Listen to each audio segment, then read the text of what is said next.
शांति। आज की तारीख है 29 नवंबर 2016। साकार महावाक्य। बाबा कहते मीठे बच्चे, हर एक पाठधारी आत्मा आधा समय सुख आधा समय दुख का पाठ बजाती है। यह भी ईश्वरीय लॉ है। हर एक पाठधारी आत्मा आधा समय सुख आधा समय दुख का पाठ बजाती है। यह भी ईश्वरीय लॉ है। हर एक आत्मा के अंदर जो पाठ ढूंढा हुआ है ना, उसे सुख भी देखना है और दुख भी देखना है। और फिर परमात्मा मिलन करने के लिए जो आत्मा पुरुषार्थ करेगी वही आत्मा पद पाएगी। तो इस आधार पर ये कुछ नियम है, इसके आधार पर आत्मा स्वयं तय कर लेती है कि मुझे बनना क्या है, मुझे बनना क्या है। तो हर एक पाठधारी आत्मा में आधा समय सुख आधा समय दुख का वो पाठ बजाती है। ये एक ईश्वरीय लॉ है। यह एक ईश्वरीय लॉ है। ऐसा नहीं कि आप ही सुख देखेंगे, बाकी धर्म की आत्माएं जो भी आएंगी वो भी पहले सुख देखेंगी फिर दुख।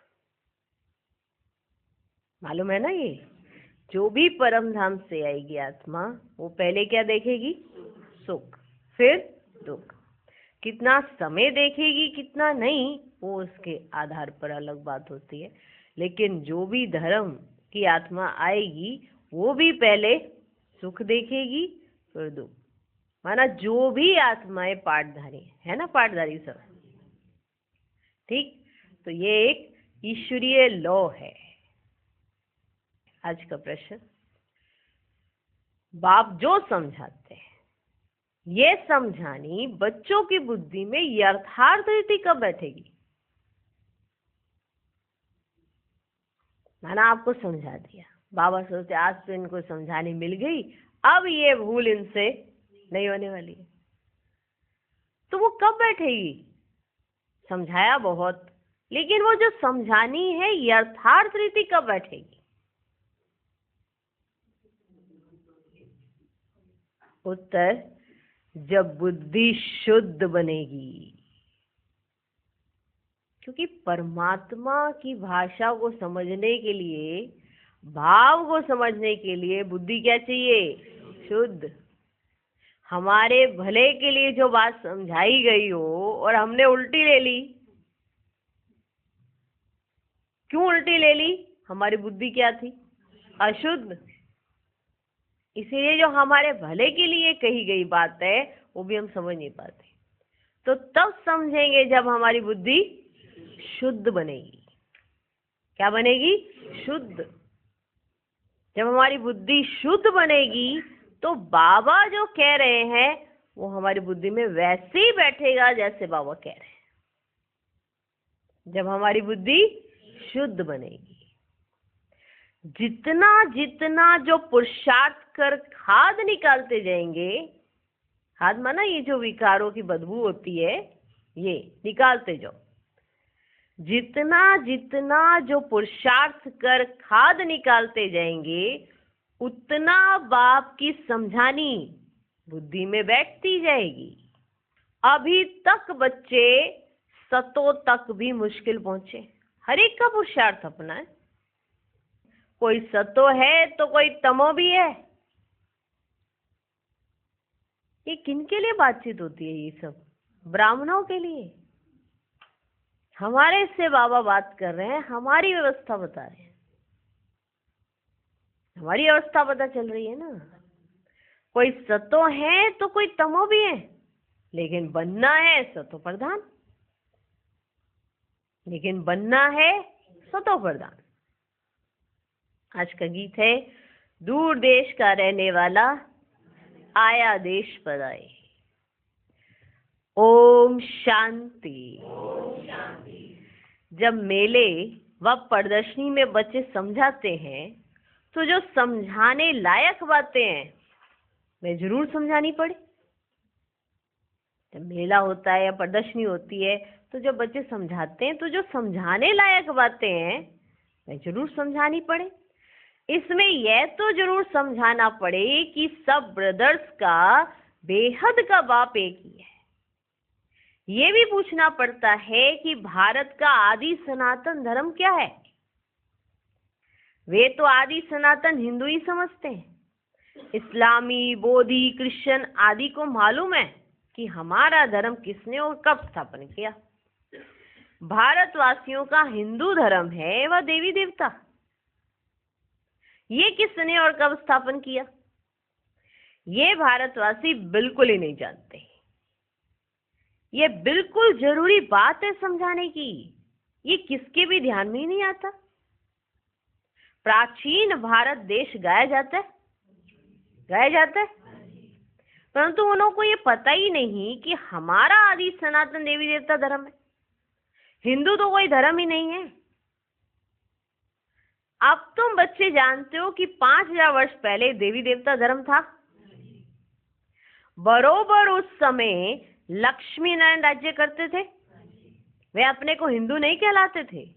अच्छा, हिंदू धर्म का भी कोई संवत होना चाहिए, कोई संवत होना चाहिए।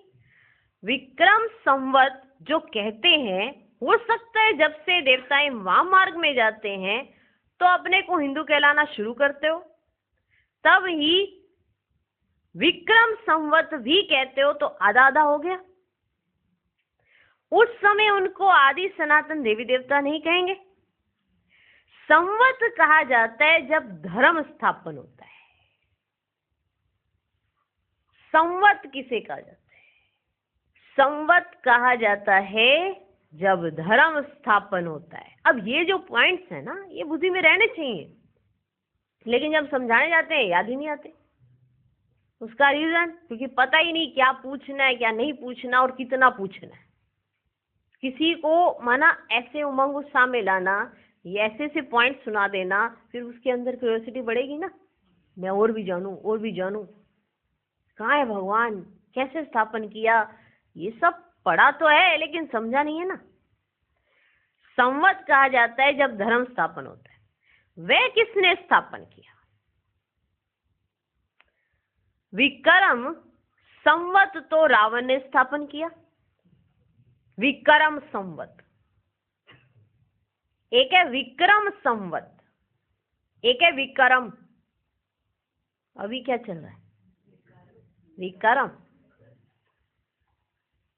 और पहले क्या था? विक्रम। देखो शब्दों का हेर फेर है।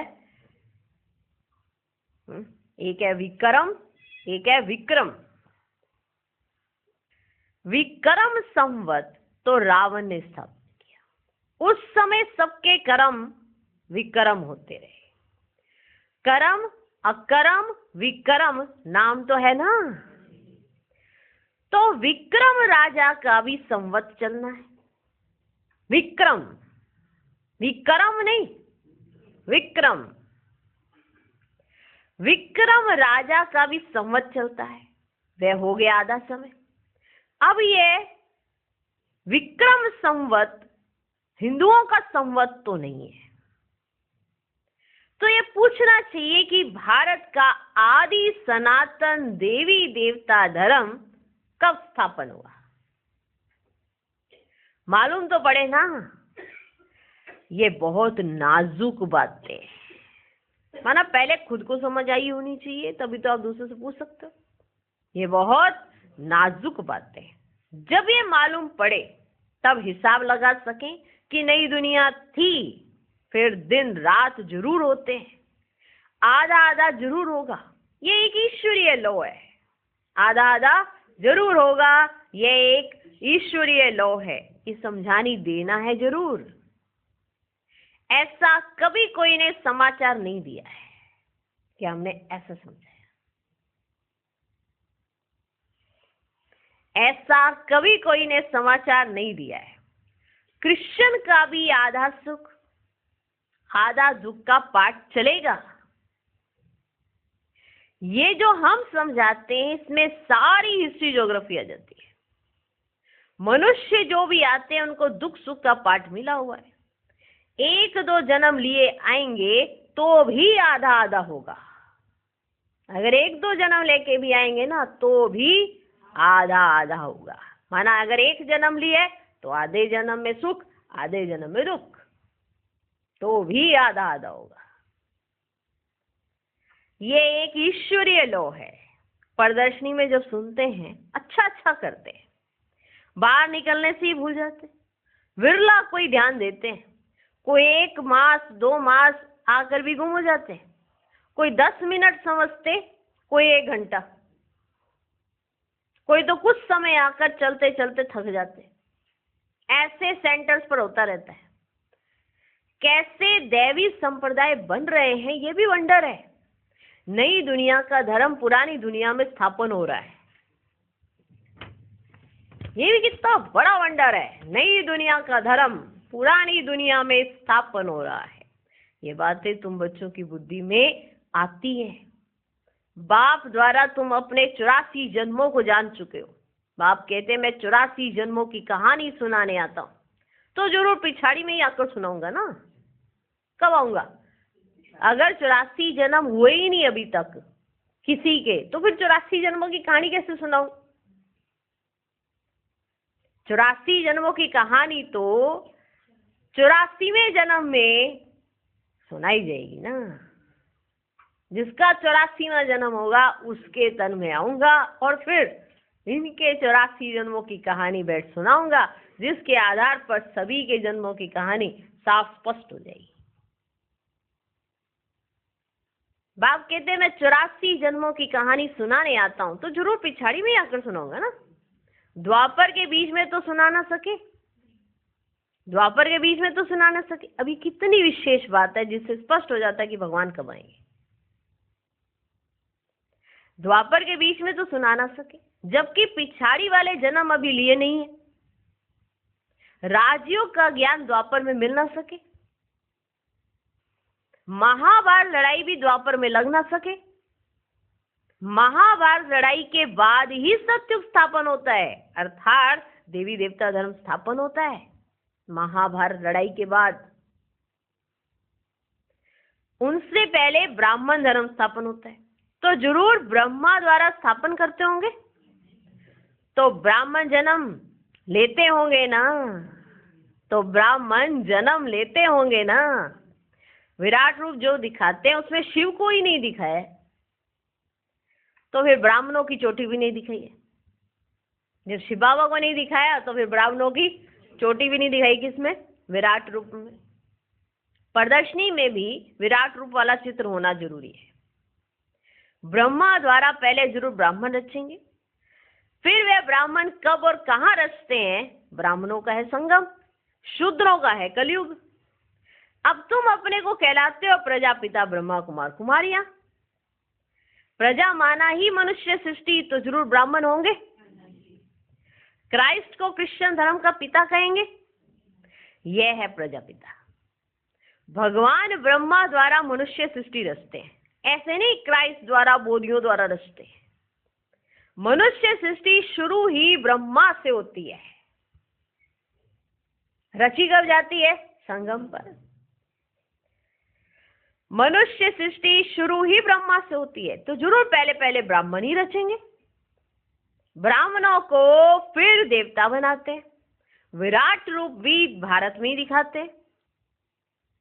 और धर्म वाले विराट रूप बना ना सके। ये नई नई बातें बाप ही समझाते हैं।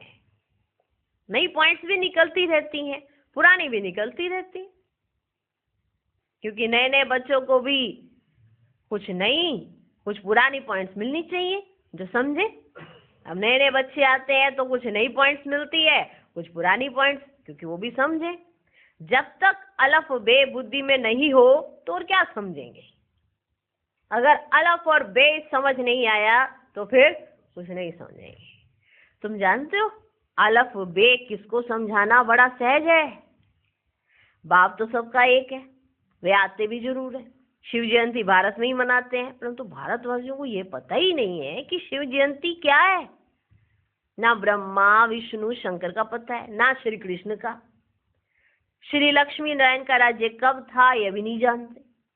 क्राइस्ट होकर गए, उनके पोप की सारी लिस्ट होगी। क्राइस्ट होकर गए, उनके पोप की सारी लिस्ट होगी कि अभी कौन सा पोप बैठा है, कौन से नंबर का पोप है, सब लिस्ट होगी। परंतु भारतवासियों को यह पता नहीं कि ये लक्ष्मी नारायण भी भारत में राज्य करके गए हैं, हवा में नहीं रहे, ये भारत में राज्य करके गए हैं। जो भी चित्र बनाते हैं, पूजा करते, उनका ऑक्यूपेशन बिल्कुल ही नहीं जानते। देवताओं से फिर क्षत्रियों ने राजाई कैसे ली, क्या लड़ाई की? हाँ जी, देवताओं से क्षत्रियों ने राजाई कैसे ली, क्या लड़ाई की? राजाई बदली होती है तो जरूर कोई ने विजय पाई, वहां तो ये बात ही नहीं है।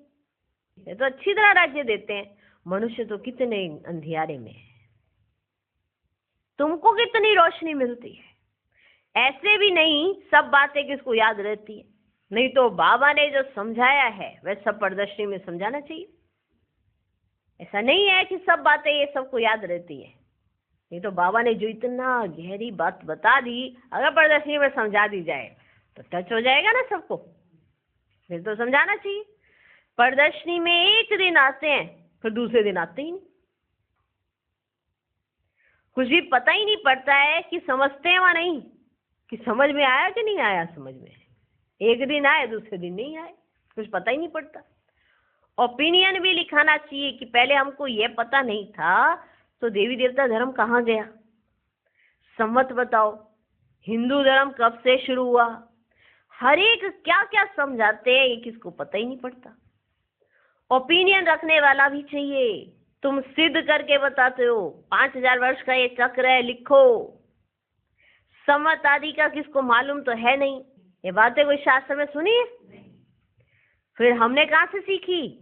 जब किसी शास्त्र में थी नहीं तो हमने कहाँ से सीखी? जरूर जो आया होगा उसने समझाया होगा। और वो कौन है? डायरेक्ट परम पिता परमात्मा ब्रह्मा तन द्वारा हमें बैठ पढ़ा रहे। तो हमको सिखलाने वाला, हमको समझाने वाला जरूर भगवान होगा। भगवान बिगर ये बातें कोई समझा ही ना सके, वे भी जरूर कोई तन में आएगा। परमात्मा ज्ञान का सागर है, परम पिता परमात्मा ब्रह्मा द्वारा स्थापना करते हैं, आदि मध्य अंत का नॉलेज देते हैं, उनका नाम है शिव। ऐसे देखो, ऐसे परिचय देना चाहिए, उनका नाम है शिव। भक्ति मार्ग में उनके ढेर नाम रख दिए, कम से कम 1.5 लाख अपनी अपनी भाषा में उनके नाम रखते हैं। बच्चों को रोज कितना समझाते हैं, परंतु वजन शुद्ध बुद्धि बने ही नहीं है। पुरुषार्थ करते रहेंगे तो खाद निकल जाएगी। अब तक तो बच्चे सतो तक भी मुश्किल पहुंचे, उसमें भी कोई तमो, सतो प्रधान, सतो रजो तमो, इसमें भी नंबरवार है। हर एक का पुरुषार्थ अपना अपना चलता है। इस समय मनुष्यों की है विनाश काले विपरीत बुद्धि। सिर्फ पांडवों की थी प्रीत बुद्धि, उन्हों की विजय हुई। असुर और देवता हैं दोनों मनुष्य। ऐसे नहीं कि असुरों की कोई भयानक शक्ल होती है, वह तो लड़ाई में गोले गैस आदि से बचने लिए ड्रेस पहनते हैं। वह हैं आसुरी संप्रदाय, तुम हो राम संप्रदाय, क्योंकि तुमने 5 विकार छोड़े। पवित्र बन सारे विश्व पर तुम राज्य करेंगे, तुम्हारी कोई के साथ लड़ाई नहीं है। बाबा कितनी बातें समझाते हैं, बाबा कितनी बातें समझाते हैं। कोई मास 2 आकर फिर थक जाते हैं, फिर समझाया जाता है तकदीर में नहीं है। साधारण प्रजा में तो आएंगे, प्रजा तो ढेर बनने वाली है। अभी भी देखो प्रजा कितनी है। किस तरफ अन्न की कमी होने के कारण मनुष्य भूखों भी मर जाते हैं, भूख में भी मर जाते हैं, अन्न की अगर कमी होती है। कोई तरफ बारिश नहीं होने के कारण अकाल भी पड़ जाता है। इसमें गवर्नमेंट क्या करेगी? अगर बारिश नहीं हुई, अकाल पड़ गया, इसमें गवर्नमेंट क्या करेगी? ये तो नेचुरल कैलेमिटीज है। अब तो मूसलाधार बरसात भी पड़ेगी, विनाश तो होना है। तो तुमने जो साक्षात्कार किया है वह सब प्रैक्टिकल में होगा। साक्षात्कार में एक श्री कृष्ण का महल देखेंगे, सारा तो नहीं देख सकेंगे ना। अच्छा देखेंगे विनाश हुआ, शरीर छोड़ेंगे तो सब कुछ भूल जाएंगे। सारी दुनिया खत्म हो जाने वाली है, फिर दुनिया ही बदल जाएगी, तुमको सब कुछ भूल जाएगा। अभी तुम्हारे में शुरू से लेकर अंत तक सब नॉलेज है। मूल वतन, सूक्ष्म वतन का चक्र कैसे फिरता है, सारी नॉलेज बाप ने दी है, जिसमें जितना जास्ती ज्ञान उतना जास्ती नशा रहता है। अभी हम मास्टर नॉलेजफुल हो गए, तो इतना बुद्धि में नशा रहना चाहिए कि हम ये शरीर छोड़ जाकर प्रिंस प्रिंसेस बनेंगे। मनुष्य तो पढ़कर जाकर अपनी अपनी कमाई करते हैं। बाप कहते हैं हम कोई कमाई नहीं करते, हम तो तुमको सिखलाकर अपने घर ले जाते हैं। तुम कमाई करते हो तो गवाते भी हो।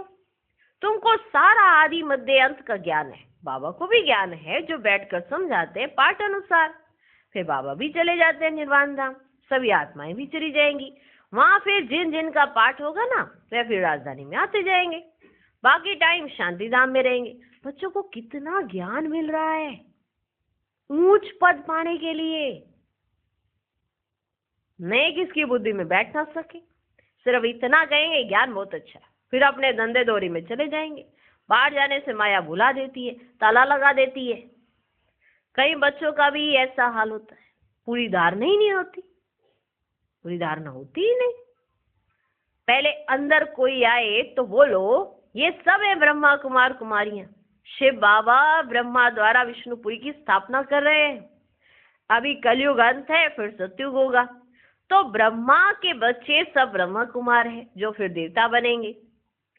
ऐसा सर्विस समाचार बाबा को मिलता रहे तो बाबा राय दे, परंतु बाबा को पूरा सुनाते नहीं, परंतु बाबा को पूरा सुनाते नहीं। बहुतों पर ग्रहचारी लगती है। अभी अभी देखो फर्स्ट क्लास, बाबा खुश, इतनी अच्छी अवस्था है। कल देखो तो थर्ड क्लास। ग्रहचारी ना होती तो आश्चर्यवत भागंती क्यों होते। अगर तुम्हारे पर ग्रहचारी नहीं है तो तुम भागंती क्यों होए। ग्रहचारी है तभी तो बुद्धि बाप के साथ नहीं लगती है। ग्रहचारी ना होती तो आश्चर्यवत भागंती क्यों होते। जो बच्चे प्रदर्शनी में अच्छी तरह जाकर सर्विस करते हैं वे अपना समय भी सफल करते हैं।